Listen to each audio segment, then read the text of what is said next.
گناہوں کی طرف فوراً لپکنے کا نقصان۔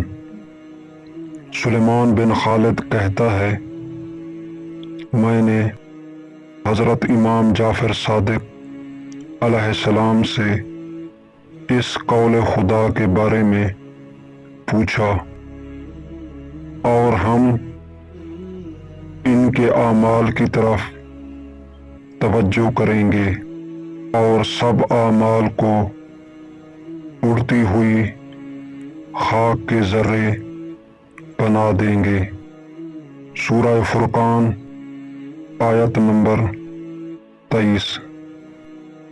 تو امام جعفر صادق علیہ السلام نے فرمایا، خدا کی قسم، اگرچہ ان کے اعمال مصری کپڑوں کے مانند زیادہ سفید چمکدار بھی ہوں گے، مگر جب ان کے سامنے گناہ اور حرام نمودار ہوتا ہے تو وہ اسے چھوڑتے نہیں ہیں۔